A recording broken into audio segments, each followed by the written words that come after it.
नमस्कार, मैं डॉक्टर अशोक त्रिपाठी आपका स्वागत करता हूं अपने channel history culture and research methodology में। मित्रों, आज की हमारी चर्चा का विषय है मिस्र में राष्ट्रवादी संघर्ष। तो कॉम्पिटिटिव एग्जाम्स में जो इतिहास का प्रश्न पत्र आता है वो विश्व इतिहास के नाम से आता है और उसमें विश्व के जितने भी महादेश हैं उन सब से कुछ न कुछ टॉपिक्स रहते हैं, तो उसमें मिस्र का राष्ट्रवादी संघर्ष भी सम्मिलित है। तो आइए आज हम उसके ऊपर चर्चा करते हैं। मिस्र की सभ्यता बड़ी पुरानी सभ्यता है। विश्व की प्राचीन सभ्यताओं में से मिस्र की सभ्यता भी एक है। और मिस्र, जैसा कि आप सब लोग जानते हैं कि प्राचीन काल में बहुत ही विकसित था और खास करके पिरामिड निर्माण की कला में उसका कोई सानी नहीं था और बहुत ही ज्यामितीय आकार के ढेर सारे पिरामिड उस समय निर्मित किए गए और जो कि दुनिया के आश्चर्यों में जाने जाते हैं। उनकी गिनती आज भी दुनिया के महान आश्चर्यों में की जाती है। तो मिस्र को नील नदी की सभ्यता भी कहा जाता है। नील नदी जो है वो मिस्र की लाइफलाइन है। ये उत्तर पूर्वी अफ्रीका का एक देश है और इसके निवासी अरब कहे जाते हैं। तो एक्चुअल में ये एशिया और अफ्रीका के बॉर्डर पे स्थित देश है, तो इसलिए आपको यहाँ अफ्रीकन और एशियन कल्चर दोनों का सम्मिश्रण दिखाई देगा। तो उत्तरी पूर्वी अफ्रीका में बसा हुआ देश मिस्र 1517 ईस्वी में यह ऑटोमन साम्राज्य के अधिकार में आ गया। जैसे हमने आपको बताया कि यहाँ के निवासी जो हैं वो अरब हैं। भौगोलिक दृष्टि से पश्चिम एशिया का अंग न होते हुए भी मिस्र अनेक राजनीतिक कारणों से पश्चिम एशिया के इतिहास का अभिन्न अंग बन गया। 18वीं शताब्दी के अंतिम चरण में मिस्र पर प्रभुत्व जमाने के लिए अंग्रेजों एवं फ्रांसीसियों के मध्य एक संघर्ष की शुरुआत हुई और सबसे पहले 1798 ईस्वी में मिस्र को नेपोलियन के साम्राज्यवाद का शिकार होना पड़ा, किंतु रूस, ब्रिटेन और ऑटोमन साम्राज्य के हस्तक्षेप के कारण 1799 में अत्यंत कठिन परिस्थितियों में नेपोलियन को मिस्र से वापस लौटना पड़ा। नेपोलियन के झटके से अंग्रेजों को पश्चिम एशिया में अपने साम्राज्य की रक्षा की चिंता हुई, क्योंकि नेपोलियन जो था वो पूरे यूरोप को जीत लेना चाहता था, साथ ही साथ वो विश्व विजेता बनना चाहता था और एशिया के देशों पर भी उसकी नज़र थी, अफ्रीका के देशों पर भी नज़र थी उसकी। तो इसलिए अंग्रेज, जो कि एक बड़ी ताकत के रूप में यूरोप में उभर रहे थे, तो उनको इस बात की चिंता हुई कि कहीं दुनिया में वर्चस्व में फ्रांस उनसे आगे न निकल जाए। तो इसलिए उन्होंने आगे चल करके इस तरह की परिस्थितियां उत्पन्न की जिससे मिस्र ब्रिटिश साम्राज्यवाद का शिकार बन गया।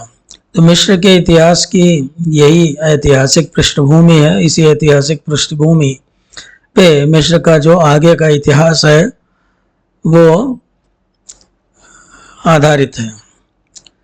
1805 ईस्वी में जब मोहम्मद अली पाशा ने मिस्र की सत्ता संभाली, तब तक मिस्र के इस्लामी जगत में पश्चिमी देशों के घुसपैठ के कारण सुधारवाद और आधुनिकीकरण की लहर फैल चुकी थी। जैसे आप जानते हैं कि जब तक झंझोड़ के जगाया न जाए, जैसे भारत में जब विदेशी लोग आए यानी ब्रिटिशर्स वगैरह आए और उन्होंने भारतीय सभ्यता और संस्कृति की आलोचना प्रारंभ की, उसकी बुराई प्रारंभ की, यहाँ के सामाजिक राजनीतिक व्यवस्था पर उन्होंने प्रहार किए, तो यहाँ के लोग जगे। उसी तरह से मिस्र में भी लोगों में एक तरह का जागरण आया और वहाँ भी जो है वो सुधारवाद वगैरह की लहर फैली। वहाँ भी लोग आधुनिक होने की प्रक्रिया में लग गए। मोहम्मद अली ने शिक्षा, अर्थव्यवस्था, और मोहम्मद अली पाशा वहाँ का शासक था, तो उसने शिक्षा, अर्थव्यवस्था, सैन्य संगठन, भूमि व्यवस्था, कृषि व्यवस्था, यातायात, उद्योग आदि सभी क्षेत्रों में पश्चिमी देशों के ढंग पर व्यापक सुधार किए और इन सुधारों से मिस्र की ताकत में वृद्धि हुई, इसमें कोई दो राय नहीं। और मिस्र जो है वो एक शक्तिशाली देश के रूप में परिवर्तित हो गया, विशेष करके इस्लामी जगत में। तो आक्रामक विदेशी नीति का पालन करते हुए मोहम्मद अली पाशा ने अरेबिया के एक भूभाग सूडान और सीरिया पर अधिकार कर लिया। सीरिया पर मिस्र के आक्रमण ने जब सीरिया पर मिस्र का आक्रमण हुआ तो ऑटोमन साम्राज्य ने ब्रिटेन और फ्रांस की मदद से उसका प्रतिरोध किया। फिर भी 1840 ईस्वी तक सीरिया पर मिस्र का अधिकार बना रहा। तो मिस्र की इस चतुर्मुखी उन्नति से पश्चिमी देश, खास करके फ्रांस और ब्रिटेन, उससे जलने लगे, यानी कि उससे ईर्ष्या करने लगे और वो इस प्रयास में लग गए कि किस तरह से मिस्र को साम्राज्यवाद का शिकार बनाया जाए और उसकी ताकत को कम किया जाए। तो 1849 में मोहम्मद अली की मृत्यु के बाद उसके पुत्र अब्बास प्रथम के शासनकाल में मिस्र में प्रतिक्रियावादी शासन की स्थापना हुई, किंतु अधिक दिन नहीं चला एवं 1854 में सईद पाशा के नेतृत्व में पुनः मिस्र में ढेर सारे सुधार किए गए। सॉरी, हम कह सकते हैं कि सुधारों की एक बाढ़ सी आ गई। और इसी समय 1859 ईस्वी में मिस्र में फ्रांस के सहयोग से स्वेज नहर का निर्माण प्रारंभ हुआ, जो कि भूमध्य सागर से लाल सागर को जोड़ने के लिए किया गया था। तो इस नहर का आगे आने वाले कालों में बहुत अधिक महत्व रहा, जिसने मिस्र की राजनीति को प्रभावित किया। 1869 ईस्वी में स्वेज नहर के निर्माण के पूर्व ही सईद पाशा की मृत्यु हो गई, और यानी कि स्वेज नहर जो था वो पूर्ण नहीं हुआ था, तभी सईद पाशा की मृत्यु हो गई। 1863 में इस्माइल पाशा मिस्र का शासक हुआ, और जो कि बहुत ही फिजूल खर्ची करने वाला शासक था, और उसकी फिजूल खर्चियों के कारण धीरे धीरे मिस्र जो है वो कर्ज में डूबता चला गया। 1872 ईस्वी तक मिस्र के ऊपर 10 करोड़ पाउंड का कर्ज चढ़ गया। तो अब इस कर्ज के निपटारे की समस्या उत्पन्न हो गई। स्वेज नहर का निर्माण चूंकि फ्रांसीसी पूंजी से हो रहा था, इसमें मिस्र के खदीब, या वहाँ का जो शासक था उसको खदीब कहते थे, तो मिस्र के खदीब एवं फ्रांस की हिस्सेदारी थी, लेकिन इसका पूर्ण नियंत्रण फ्रांस के हिस्सेदारों के हाथों में ही था, क्योंकि उनका ज़्यादा बड़ा हिस्सा था। तो नहर के खुल जाने के बाद ब्रिटेन ने को ये लगा कि इस नहर के ऊपर हमारा भी कुछ नियंत्रण स्थापित होना चाहिए, और इसके लिए वो फिराक में लग गया कि किस तरह से स्वेज नहर के ऊपर नियंत्रण किया जाए। तो मिस्र को कब्जे में लेने के लिए और मिस्र को के ऊपर नियंत्रण रखने के लिए भी आवश्यक था। तो ब्रिटेन को शीघ्र ही इसका अवसर मिल गया। मिस्र को अपना कर्ज चुकाने के लिए अपार धनराशि की आवश्यकता थी, और उसने इसके लिए स्वेज नहर के अपने हिस्से को ब्रिटेन को बेच देने का निश्चय किया। तो ब्रिटेन के प्रधानमंत्री डिज़रायली, जो कि स्वेज नहर को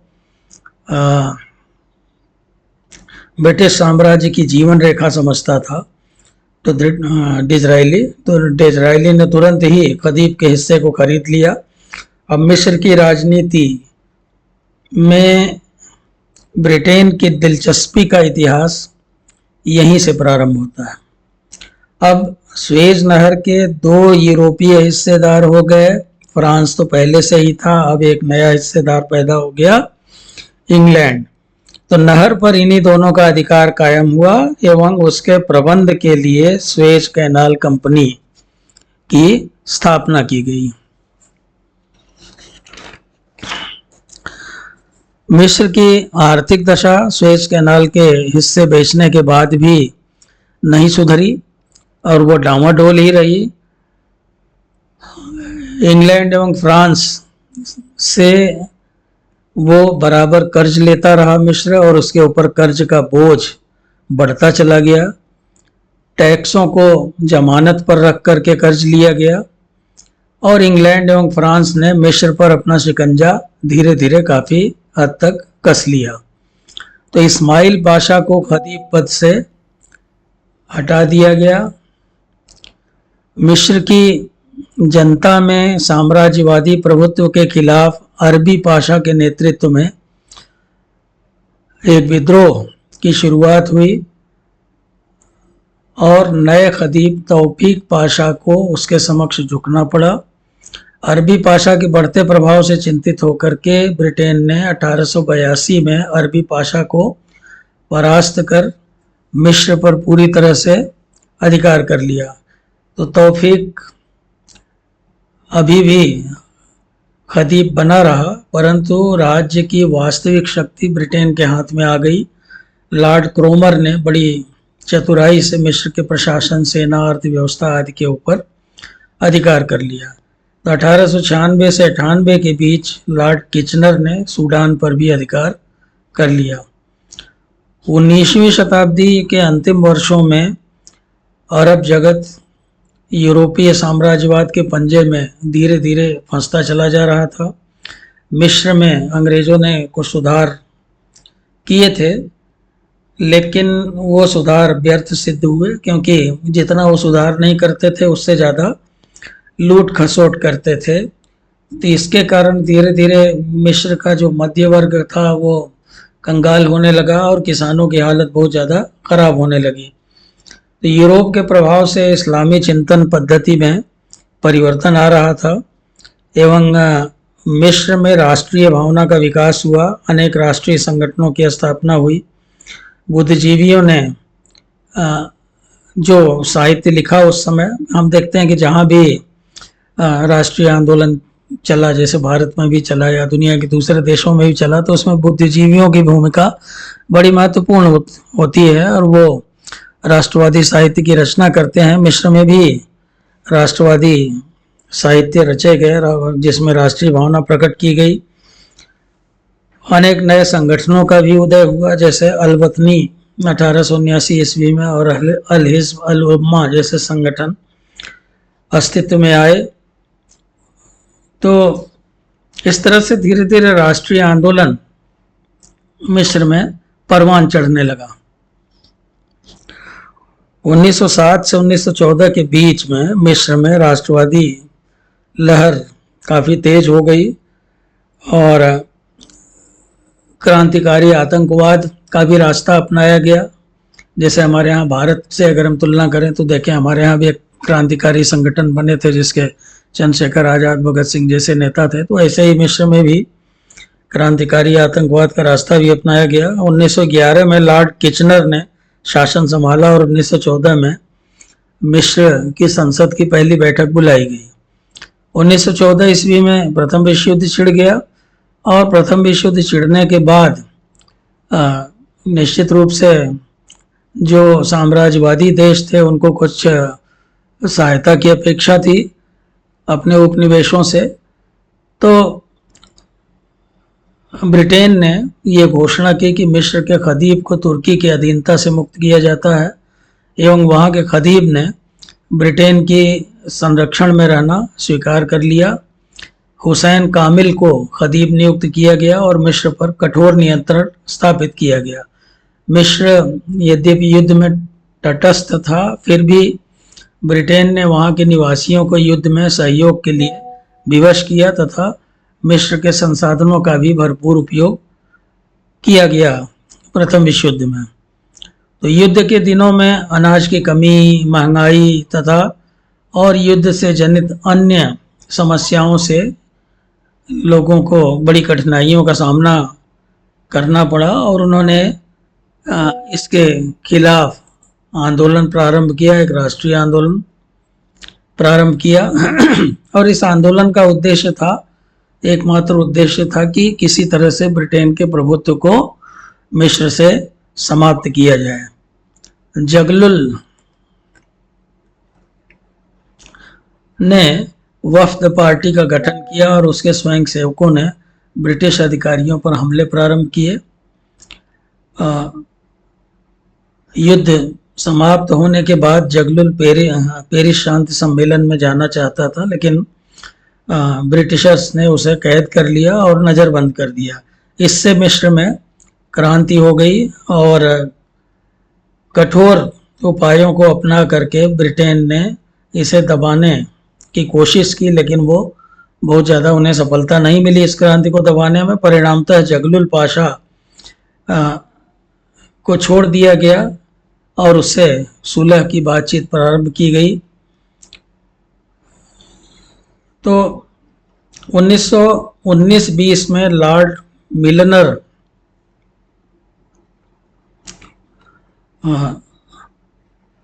ने मिस्र की परिस्थितियों का अध्ययन कर ब्रिटेन को सलाह दी कि मिस्र को स्वाधीनता या स्वतंत्रता दे दी जाए, लेकिन साथ ही उसने यह भी कहा कि मिस्र को स्वतंत्रता तो दी जाए, लेकिन ब्रिटेन के हितों को ध्यान में रखते हुए। लेकिन जगलुल पाशा के नेतृत्व में फिर से क्रांति हुई और 1922 में लॉर्ड एलएनबी के परामर्श के अनुसार मिस्र एवं ब्रिटेन में एक समझौता हुआ और इस समझौते की अनेक शर्तें थीं, जैसे कि मिस्र की स्वाधीनता मान ली गई और ब्रिटेन के संरक्षकत्व को समाप्त कर दिया गया। स्वेज नहर पर ब्रिटेन के हितों को मान्यता दी गई और उसके रक्षा के लिए कुछ बातें तय की गईं, जैसे स्वेज नहर की रक्षा के लिए उस क्षेत्र में एक ब्रिटिश सेना रहे। दूसरी बात यह थी कि ब्रिटेन एवं विदेशियों के हितों की रक्षा का भार ब्रिटेन पर रहे। तीसरी बात यह थी कि मिस्र की विदेशी आक्रमण से रक्षा का भार ब्रिटेन पर रहे। इसी तरह से सूडान पर ब्रिटिश प्रभुता बनी रहे। तो इस तरह की बातें जो है वो की गई। मिस्रवासी इस समझौते से संतुष्ट नहीं थे, लेकिन उनके सामने कोई चारा नहीं था, वो उसका विरोध भी नहीं कर सकते थे। अतः मजबूरी में इस समझौते को उन्हें स्वीकार करना पड़ा।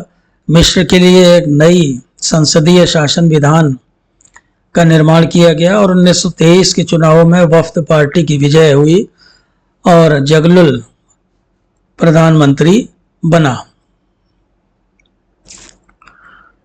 तो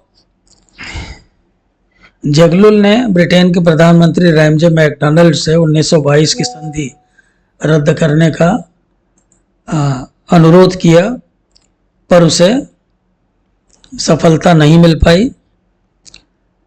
फलतः मिस्र के देशभक्तों ने पुनः आतंकवाद एवं हत्याओं का दौर चलाया और ब्रिटेन ने कठोर रुख अपनाया। मिस्र की सरकार के समक्ष ब्रिटेन के हाई कमिश्नर एलएनबी ने कुछ बातें मानने के लिए उनके सामने कुछ शर्तें रखी, जैसे कि उनको ये कहा गया मिस्र के लोगों को कि वो लोग जो है हत्याओं के लिए क्षमा याचना करें, हत्यारों को कठोर दंड दें, 50,000 पाउंड का हर्जाना दें, सूडान से मिस्री सेनाओं की वापसी हो और सूडान की कृषि हेतु नील नदी का पानी लेने की स्वतंत्रता दी जाए। तो जगलुल पाशा अंतिम मांग को छोड़ करके बाकी सब मांगों को मांगने के लिए तैयार हो गया, किंतु ब्रिटेन का रवैया कठोर ही बना रहा और जगलुल पाशा ने अपने को असमर्थ पा करके इस्तीफा दे दिया। मित्रों, सुल्तान फुआद ने मिस्र की संसद को भंग करके निरंकुश शासन की स्थापना करनी चाहिए, लेकिन उसे सफलता नहीं मिली। हाई कमिश्नर लॉर्ड लोयड के कहने पर नए चुनाव कराए गए जिसमें वफ्द पार्टी की विजय हुई, किंतु अंग्रेजों के दबाव के कारण जगलुल के स्थान पर सरवत पाशा को प्रधानमंत्री बनाया गया। जगलुल की शीघ्र ही मृत्यु हो गई और नहस वफ्द पार्टी का नेता बना नया। 1927 में सरवत पाशा ने ब्रिटिश सरकार से एक संधि की बात चलाई, पर नहस पाशा ने इसका विरोध कर अंग्रेजों से मिस्र को पूरी तरह खाली करने की मांग की। सरवत पाशा ने इस्तीफा दे दिया और नहस पाशा प्रधानमंत्री बना। इसके उपरांत 1936 ईस्वी तक मिस्र में पाशा अदलते बदलते रहे और उदारवादी एवं प्रतिक्रियावादी शासनों का दौर चलता रहा। कभी उदारवादी शासन आ जाता था, कभी प्रतिक्रियावादी शासन आ जाता था, तो राष्ट्रीय आंदोलन भी चलता रहा उसके पैरेलल। 1936 में नहस पाशा एवं ब्रिटिश सरकार के मध्य एक 20 वर्षीय संधि हुई और उस संधि की शर्तें थीं कि ब्रिटिश सरकार एवं मिस्र में सैनिक मेलजोल रहे। स्वेज नहर की सुरक्षा के लिए ब्रिटेन वहां 10,000 पैदल तथा 400 हवाबाज सेना रखेगा। तीसरी बात यह थी कि सूडान में सहराज्य सिद्धांत लागू होगा। चौथी बात यह थी कि विदेशियों की सुरक्षा बिना भेदभाव के मिस्र के ऊपर रहेगी। और पांचवी बात शर्त यह थी इस समझौते की कि मिस्र में ब्रिटिश प्रतिनिधि को राजदूत कहा जाएगा। तो ये जो 20 वर्षीय संधि हुई, इस संधि की सफलता का कारण फासिस्ट शक्तियों खासकर इटली से खतरा होना था। 1937 में ही विदेशी विशेषाधिकारों की समाप्ति के लिए मॉन्ट्रो में एक सम्मेलन हुआ और उसमें निश्चय किया गया कि 1947 तक सभी अपने विशेषाधिकारों को समाप्त कर लेंगे। तो इस प्रकार राजनीतिक दृष्टि से मिस्र स्वतंत्रता की स्थिति में आ गया, पर स्वेज नहर पर अभी भी ब्रिटिश प्रभुत्व कायम रहा। तो मिस्र के स्वाधीनता आंदोलन का अगला चरण द्वितीय विश्व युद्ध के समाप्त होने के बाद प्रारंभ होता है। युद्ध समाप्त होते ही मिस्र के राष्ट्रीय आंदोलन के नेता 1936 की संधि में संशोधन करने की मांग करने लगे और साथ ही साथ उन्होंने ये कहा कि ब्रिटिश फौज जो है उनको मिस्र से हट जाना चाहिए। लेकिन पश्चिम एशिया एवं स्वेज नहर की सामरिक स्थिति बड़ी महत्वपूर्ण थी और उसको देखते हुए ब्रिटेन इसके लिए तैयार नहीं हुआ। सूडान के प्रश्न पर भी विवाद उठा। 8 जुलाई 1947 को मिस्र ने अपनी शिकायत संयुक्त राष्ट्र संघ सुरक्षा परिषद में पेश की, किंतु ब्रिटेन के अड़ियल रवैये के कारण कोई निर्णय नहीं हो सका। परिणामतः मिस्र में क्रांतिकारी आतंकवादी आंदोलन ने काफी जोर पकड़ लिया और ये आंदोलन काफी उग्र हो गया। मिस्री बिरादरी नामक उग्रवादी संगठन ने अनेकों अंग्रेजों की हत्या करवा दी। इसी बीच में 1948 में यहूदियों के लिए इजराइल नामक राज्य का गठन फिलिस्तीन के एक भूभाग पर किया गया और इसने पश्चिम एशिया की जनता को और अधिक उत्तेजित कर दिया और ब्रिटेन तथा मिस्र के बीच तनाव और बढ़ गया। 1950 में नहस पाशा ने 1936 की संधि को रद्द कर दिया तथा आर्थिक बहिष्कार, प्रतिबंधों एवं हिंसात्मक उपायों से स्वेज नहर क्षेत्र से ब्रिटिश सेनाओं को हटाने के लिए काफी तगड़ा अभियान छेड़ा। तो इसमें दोनों पक्षों को यद्यपि काफी हानि उठानी पड़ी, लेकिन मिस्र के सामने और कोई चारा नहीं था। तो मिस्र के राष्ट्रवादियों का सरकार पर दबाव बढ़ता गया और इसी परिस्थिति में 26 जुलाई 1952 को काहिरा में सैनिक क्रांति हो गई। इसकी तैयारी बहुत पहले से हो रही थी। सेना के कुछ प्रगतिवादी अफसरों ने एक आज़ाद अफसरों की समिति बनाई। इसमें एक क्रांतिकारी कमांड काउंसिल थी जिसमें 11 सदस्य थे। इस काउंसिल के मुख्य संचालक मेजर जनरल नगीब एवं सलाहकार कर्नल नासिर थे।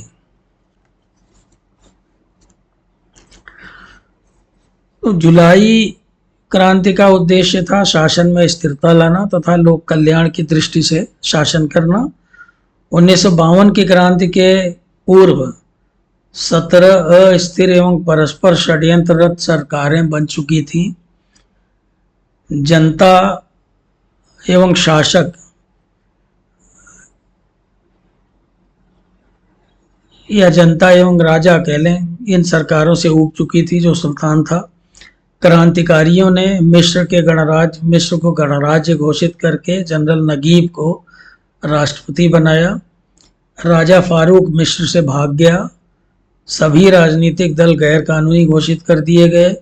1923 का संविधान रद्द कर दिया गया एवं एक संक्रांतिकालीन सरकार बनाई गई। तो और बाकी जो पाशा वगैरह की उपाधियां थी उनको समाप्त कर दिया गया। भूमि सुधारों के कार्यक्रमों की घोषणा की गई और मिस्र में कह सकते हैं कि एक व्यापक सामाजिक क्रांति का प्रारंभ हुआ। तो यह घोषणा की गई कि किसी भी व्यक्ति के पास एक निश्चित मात्रा लगभग 300 एकड़ से अधिक भूमि नहीं रह सकती। 5 वर्ष के अंदर भूमि को सरकारी नियंत्रण में लेने की घोषणा की गई और भी बहुत सारे सुधार प्रत्येक क्षेत्र में किए गए। नगीब सरकार ने सूडान के प्रश्न पर आत्मनिर्णय के अधिकार को मान्यता देकर अच्छा नहीं किया। इससे उसकी कमजोरी प्रकट हुई और इससे उग्र सैनिक नेता एवं देशवासी काफ़ी नाराज हुए। स्वेज नहर क्षेत्र से ब्रिटिश सेना को हटाए बिना उसके साथ समझौता करना उचित नहीं था। अतः 24 फरवरी 1954 को नगीब के ऊपर देशद्रोह का आरोप लगाकर उसे उसके पद से हटा दिया गया। अप्रैल 1954 में कर्नल नासिर प्रधानमंत्री बने। कर्नल नासिर ने स्वेज नहर क्षेत्र से विदेशी सेनाओं को निकालने की प्रतिज्ञा की। ब्रिटेन भी अब समझ चुका था कि मिस्र के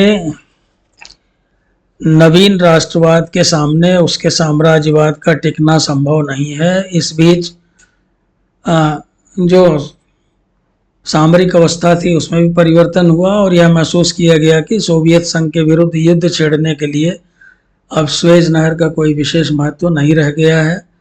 आणविक युद्ध की रणनीति के कारण भी सैनिक अड्डों में परिवर्तन की आवश्यकता महसूस हुई। तो इन बदली हुई परिस्थितियों में ब्रिटेन को लगा कि अब उसे भी अपनी नीतियों में परिवर्तन करना चाहिए और वो भी नरम पड़ा और फिर वार्ताओं का एक दौर प्रारंभ हुआ। वार्ताओं के दौर के बाद 19 अक्टूबर 1954 को ब्रिटेन और मिस्र में इस बात के ऊपर एक समझौता हो गया या कह लीजिए कि सहमति बन गई कि 20 महीने के भीतर ब्रिटेन स्वेज नहर से अपनी सेनाएं हटा लेगा। तो संधि की शर्तों पर दोनों दलों ने औपचारिक हस्ताक्षर भी किए और 26 जुलाई 1956 को स्वेज नहर का राष्ट्रीयकरण कर दिया गया। तो इस प्रकार ये जो महायज्ञ था राष्ट्रीय आंदोलन का वो पूर्ण हुआ और मिस्र को पूर्ण स्वतंत्रता की प्राप्ति हुई। तो मित्रों, बहुत ही